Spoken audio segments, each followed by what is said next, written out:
Muy buenas noches, bienvenidos a Día de Hoy, con muchas ganas de contarles las noticias del día y de ir a una sección muy especial. Vamos ya con titulares.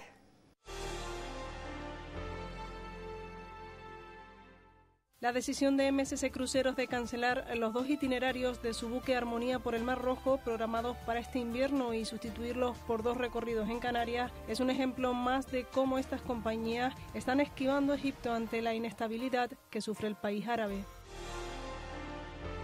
El Servicio Público de Empleo Estatal ha retirado la prestación por desempleo a cerca de 21.000 beneficiarios en Canarias en el 2012 y 8.450 entre enero y abril del 2013 al incumplir los requisitos por el mantenimiento del subsidio. El secretario general de Comisiones Obreras en Canarias, Juan Jesús Arteaga, ha afirmado hoy que el sindicato está barajando convocar una huelga general en otoño siempre que se den las condiciones necesarias, si bien ha matizado que no se celebrará si no se tiene el debido apoyo por parte de los trabajadores y si los objetivos no están claros. Y como decíamos, la sección de hoy, el programa, lo va a ocupar prácticamente nuestro espacio de protagonistas. Vamos ya con él entonces.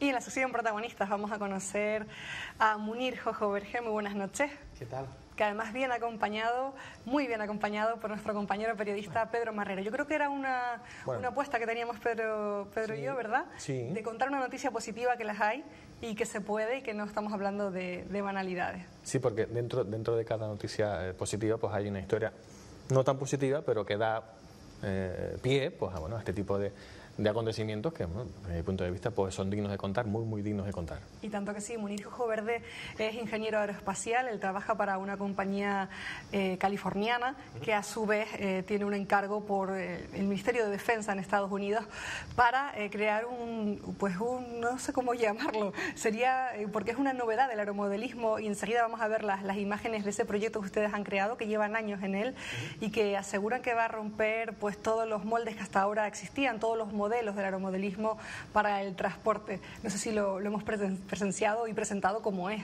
Definitivamente, sí, definitivamente es un proyecto muy innovador y que desde el punto de vista de la aeronáutica va a crear un hito, va a ser un antes y un después. Comentábamos que enseguida lo vamos a ver, compañeros, esas imágenes de ese modelo, que casi se parece más a un ovni que al avión que estamos acostumbrados a ver. Cierto. Y por otra parte, encima nos sorprende, ahí estamos, no estamos mintiendo, efectivamente es sorprendente la estética que posee. Y por si fuera poco ya la sorpresa, ustedes comentaban que funciona como un submarino pero que vuela. ¿Estamos hablando de ciencia ficción o...? No, de hecho la tecnología que se usa es muy similar a la de un submarino. En un submarino lo que ocurre es que el aire de las cámaras que tiene el submarino se sustituye por el agua salada que entra y lo convierte en un vehículo más pesado que el agua y por lo tanto se hunde. En este caso lo que nosotros hacemos es comprimir el helio que tenemos dentro de la estructura y dejamos paso al aire, que es mucho más pesado que el helio, y lo convierte en un vehículo pesado, con lo cual controlamos la flotabilidad del vehículo en cada momento. Por eso, Pedro Marrero, esto ya ha merecido muchísimos titulares en medios internacionales. En concreto vamos a ver enseguida un vídeo de la NBC pues explicando el modelo, además desde hace años, pero de alguna manera en Tenerife no había reverberado esta noticia como merece, y ha sido Pedro quien estaba detrás de Munir, sabiendo cuándo llegaban esas vacaciones, que sabemos, estas épocas son buenas porque pasa mucha gente por la isla que es de aquí. Pillándolo el vuelo y no es habitual que venga de vacaciones, o sea, a veces pasa mucho tiempo y no puede, no tiene tiempo, pero lo que queremos, no sé, desde mi punto de vista me parece muy importante que alguien, o sea, resaltar que un tinerfeño trabaja en un proyecto de unas dimensiones desproporcionadas desde el punto de vista, porque ese es el modelo, el prototipo pequeño. Sí, pequeño. El bueno es grande, es más grande todavía y es brutal. Sí, se lo estaba comentando antes. Trabaja en ese prototipo un tinerfeño. Es increíble. Sí, de hecho lo estaba comentando antes que esto es un prototipo y que de hecho es el prototipo más pequeño que podemos construir para poder demostrar las capacidades del vehículo. Es decir, para nosotros hubiese sido mucho más sencillo haberlo hecho más grande, porque al ser un vehículo que usa el helio, que es un gas más ligero que el aire, cuanto más grande es, más fácil es hacerlo flotar y más fácil es demostrar las capacidades que tiene.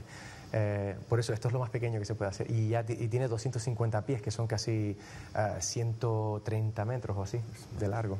para hacernos una idea, ¿qué supone el que también cumplan ustedes con todos los requisitos propuestos por el Pentágono, DARPA y NASA? ¿De qué nivel de calidad profesional estamos hablando cuando tiene todos esos vistos buenos? Bueno, obviamente, como muchos proyectos en Estados Unidos de alta tecnología, de tecnología a alto nivel, este está subvencionado por el gobierno. Entonces, los requisitos para poder usar los impuestos que pagan los americanos son bastante apretados, son requisitos muy duros que hay que superar. La NASA actúa como manager en el que controlan el progreso del proyecto y controlan lo que hacemos. Nosotros estamos en contacto con la NASA, diariamente para que el gobierno americano sepa exactamente cómo evoluciona el proceso. Para que también nos entiendan desde casa, esta es la noticia que hablábamos de la NBC ya desde hace unos cuantos años. Hay otros medios también brasileños, portugueses que se han interesado por la noticia. Ahí debemos ir explicándolo. ¿Por qué va a suponer un cambio? ¿Por qué es un hito? ¿Y cuál es esa evolución en el traslado de mercancías que estamos hablando? La verdad que creo que es una muy buena pregunta. El hecho de que un vehículo de este tipo pueda crear un hito y un cambio radical en la industria aeronáutica es simplemente porque los vehículos de transporte de cargas hoy por hoy están muy limitados. Es decir, estamos hablando de pura y exclusivamente aviones que pueden transportar una carga muy limitada. Cuanto más grandes son los aviones que creamos, la complejidad se triplica en cierto sentido, y aparte lo que ocurre es que los aviones requieren mucha infraestructura en tierra. Es decir, los aeropuertos tienen que tener pistas mucho mayores, hace falta una infraestructura humana mucho mayor, y eso siempre se convierte en mayor cantidad de recursos y en dinero que hace que los proyectos se hundan.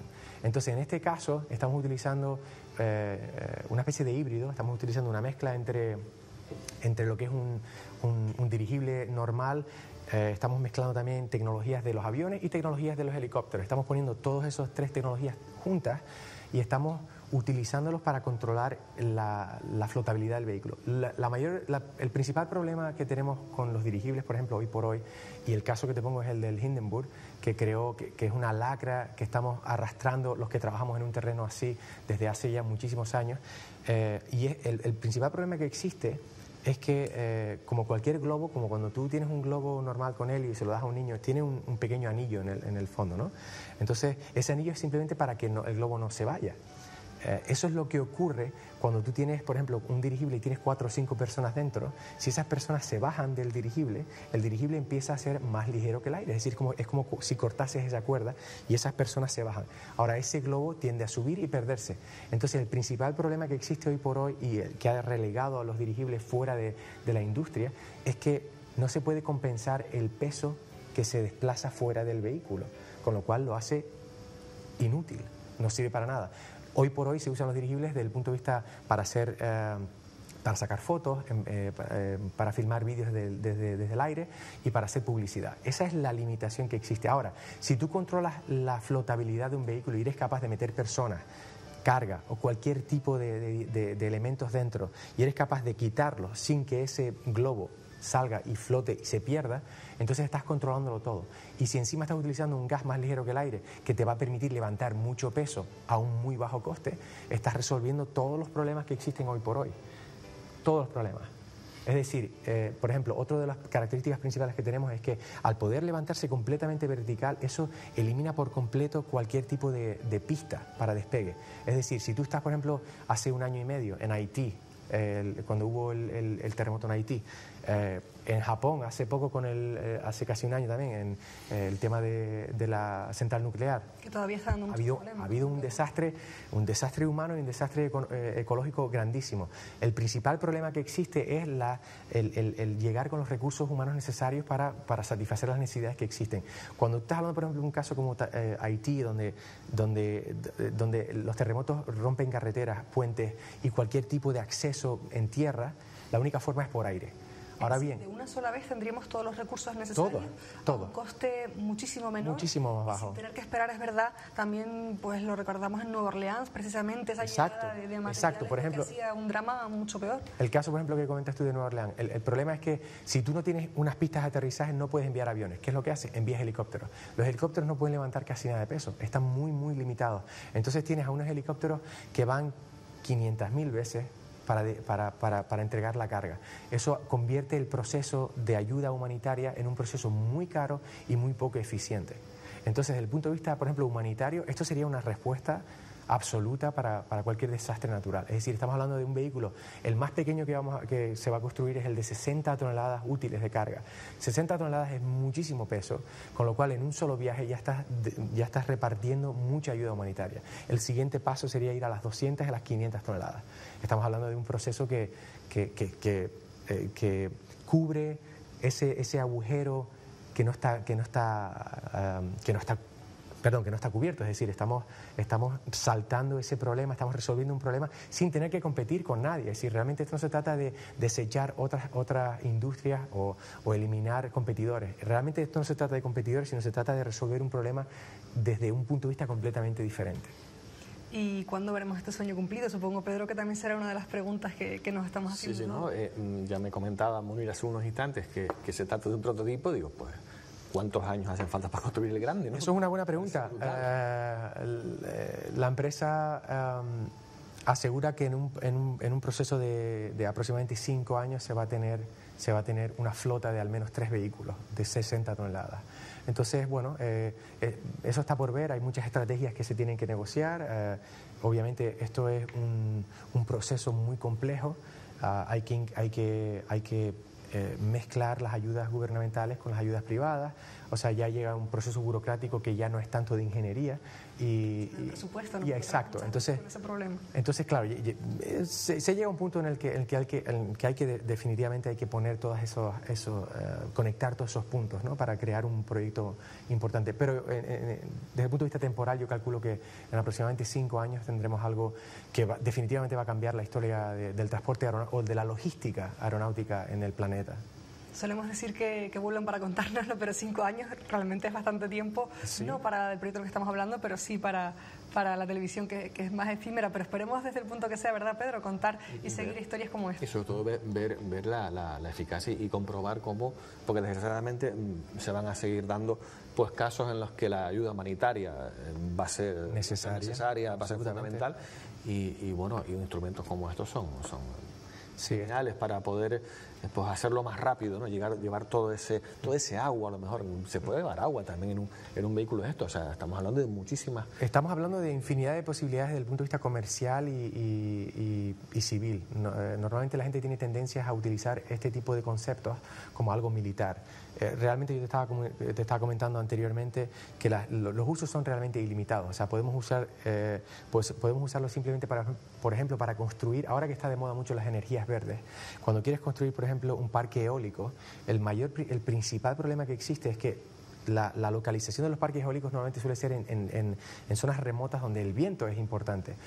Hay que construir unas carreteras impresionantes para poder transportar las hélices de esos molinos impresionantes. Entonces, la limitación de cuán grande puede ser la hélice está limitada por el vehículo que la puede transportar por tierra. Estamos hablando de un vehículo como este, por ejemplo, que puede transportar unas hélices mucho más grandes de 100 metros y que puede cambiar el mundo de la generación de energía eólica de una forma radical, porque ya no están limitados desde el punto de vista de la infraestructura del terreno, sino que están limitados simplemente por llegarla y montarla. Otro caso típico sería, por ejemplo, para combatir contra los incendios. Es decir, en vez de llevar 3 o 4 helicópteros o los aviones que pasan y que es muy difícil... Un tema muy de actualidad en Canarias. Muy de actualidad en Canarias y muy de actualidad, yo que vengo de California, muy de actualidad en California, donde los incendios acaban con miles y miles de hectáreas de una forma impresionante. O sea, la contraincendio, la construcción de cualquier infraestructura de forma remota, el reparto de ayudas humanitarias, el control simplemente de éxodos animales o de éxodos humanos en procesos, a lo mejor en procesos naturales. Hay muchos biólogos que están interesados en entender ciertos animales, cómo migran y por qué migran. Un vehículo a lo mejor de estas características, pero en menor escala, se puede poner en el aire, mantenerse en el aire durante días y días y días y poder brindar una información que de otra forma no podrían. No sé si te da la sensación, Pedro, pero escuchándole da esa impresión de que cualquiera podría tener este modelo que nos parece ahora mismo, como decíamos, casi parecido a un ovni, que lo podría tener prácticamente cualquiera para su empresa o para su ONG, y que cualquiera sería capaz, dentro que tenga unos conocimientos de navegación aérea, de manipularlo. ¿O no? No es tan sencillo. No. Obviamente estamos ya bien entrados en el siglo XXI. Las tecnologías avanzan muy rápido y cada día son más sofisticadas. Cualquiera de nosotros puede ir hoy por hoy a YouTube y ver vídeos de sistemas de cuadrópteros, que lo llaman, pequeños helicópteros que vuelan, que hacen cosas fantásticas. Los sistemas de control de vuelo se pueden aplicar a vehículos como este y hacerlo muy autónomos, pero en el fondo son vehículos también fáciles de controlar, porque al fin y al cabo no deja de ser un vehículo que viaja por el aire a una velocidad relativamente baja. Es decir, esto no es un caza, no, esto no es ¿sabes lo que te quiero decir? Entonces, fácil de controlar, yo diría que relativamente es muy fácil de controlar, es un vehículo lento y seguro. Otra de las características, por ejemplo, que te quería comentar es que aparte de la carga, cuando hablamos de carga y tú hablas de empresas y de personas que pueden estar interesadas, tú, por ejemplo, piensas en empresas de transporte de mercancías, por ejemplo, como, y voy a decir nombres, pero sin ánimo de lucro, sin ánimo de, por ejemplo, FedEx, correos en general, Amazon, que reparte en el mundo. Tiene una demanda increíble por las cantidades de compras que se realizan, o incluso en eBay, si se hacen unas cantidades de compras tan grandes que requieren de vehículos que puedan tener cargas grandísimas y puedan transportar la mercancía.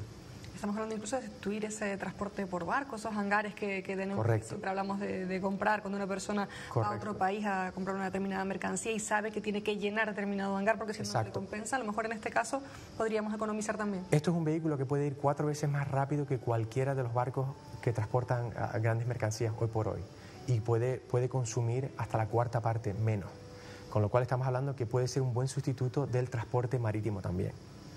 Y trayéndote, por ejemplo, un ejemplo americano, en Estados Unidos, igual que en Europa, obviamente, el transporte de las mercancías ocurre en un 99% en carretera. Es decir, tienes los grandes trailers que llevan mercancías de unos estados a otros o de unos centros de almacenamiento de grandes superficies que las mandan a las distintas sucursales, digamos así.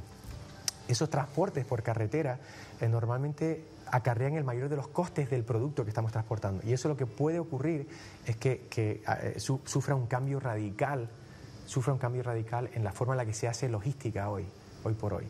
Y eso no quiere decir que se vaya a quitar el trabajo a muchas personas, eso quiere decir que se va a sustituir el trabajo de esos conductores que pueden llegar a conducir otro tipo de vehículos muy diferentes.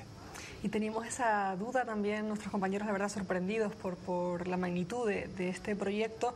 Efectivamente, si se dedicara a defensa, ¿tiene alguna forma de protegerlo en áreas más conflictivas? Sí, esto es una muy buena pregunta. He respondido muchísimas veces a esta pregunta. Es un vehículo muy grande, es un vehículo que supone un blanco muy sencillo. Este vehículo no está planeado para estar en zonas en zonas rojas, que lo llamamos, ¿no? Es decir, en zonas de alto peligro. Este vehículo lo que te permite es hacer transporte, en este caso que hablamos del tema militar, por ejemplo, de transporte de mercancías o de personal militar en zonas de poca infraestructura en el terreno. Es decir, te voy a poner un ejemplo muy típico hoy por hoy, en Irak, en Afganistán, los militares tienen deseos de llevar cierto cargamento, ya sea de equipamiento para los soldados o soldados en sí, a unas determinadas zonas, por ejemplo, en las zonas de Afganistán. Lo que ocurre es que esos aeropuertos ya son blancos perfectos para las personas que saben que ahí es donde tiene que ir ese avión, porque no existe otro sitio donde pueden aterrizar. Con un vehículo como este, por ejemplo, tú no tienes necesidad de tener un punto específico de aterrizaje. El vehículo no depende del terreno en el que va a estar. Es decir, puede incluso, no sé cómo se dice en español ahora, hover, es decir, se puede mantener a flote sin necesidad de trasladarse. Entonces puede estar en cualquier terreno. Es más, incluso un vehículo como este, en el que podemos controlar la flotabilidad, puede aterrizar en el agua, se puede amerizar. Puede aterrizar en zonas de terrenos completamente, una orografía muy dispar, en nieve, en cualquier sitio. Realmente, desde que tú puedes controlar esa flotabilidad, puedes aterrizar en cualquier lado.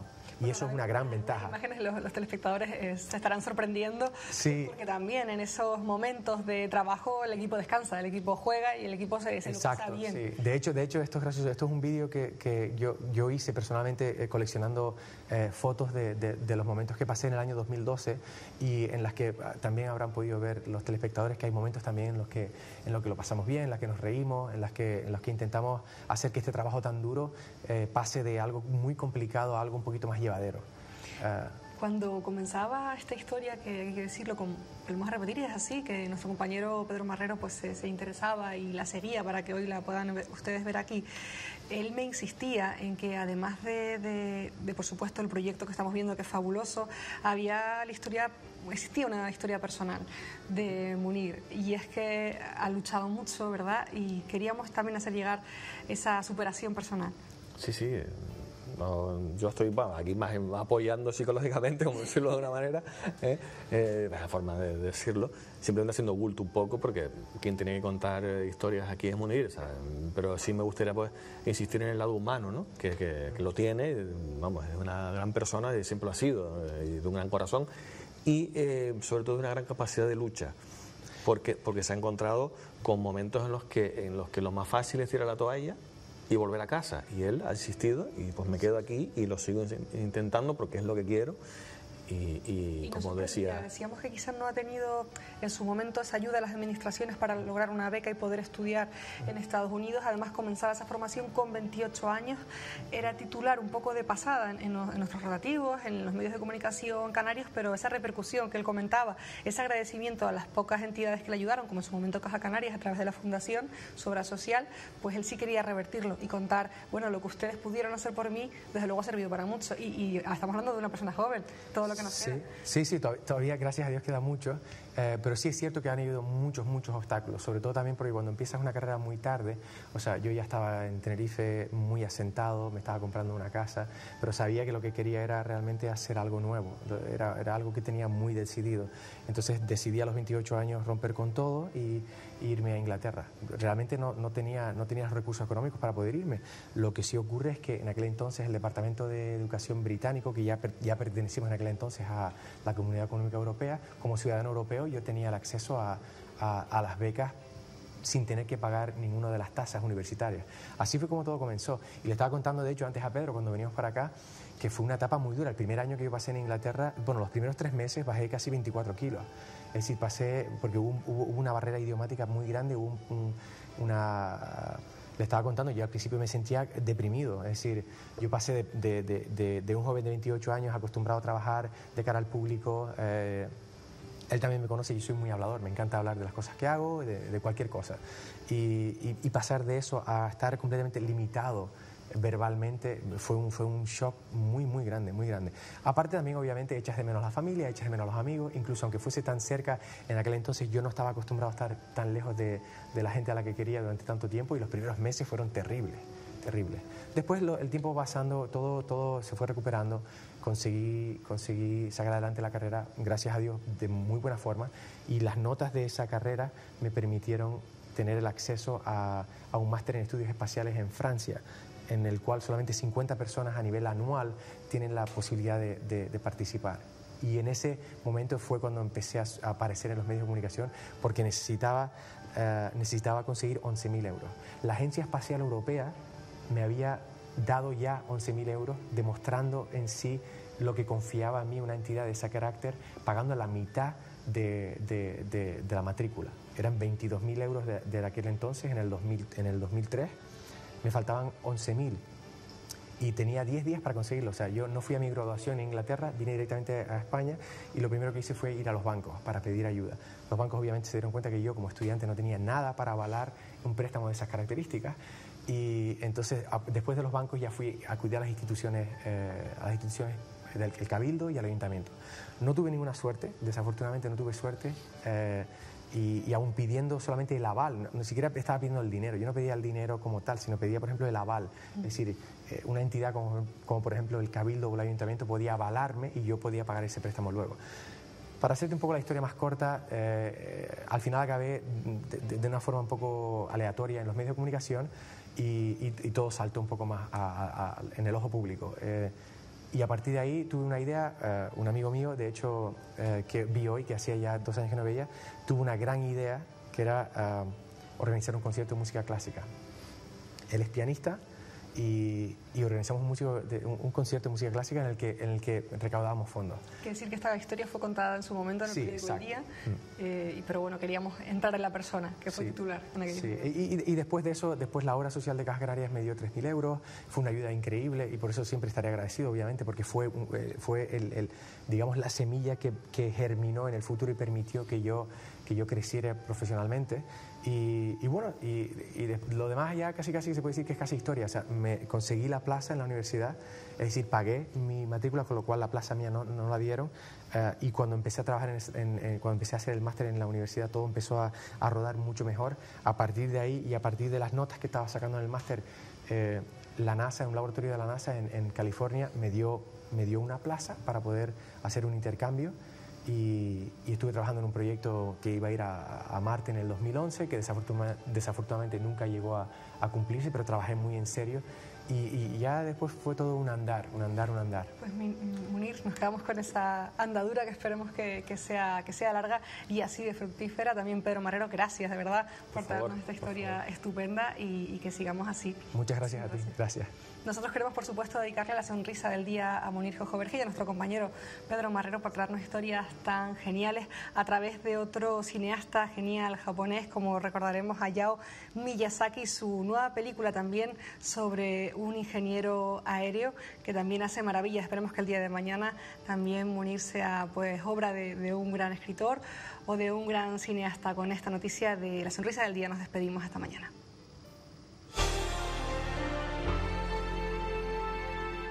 風を翼を震わせてあなたのもとへ届きませ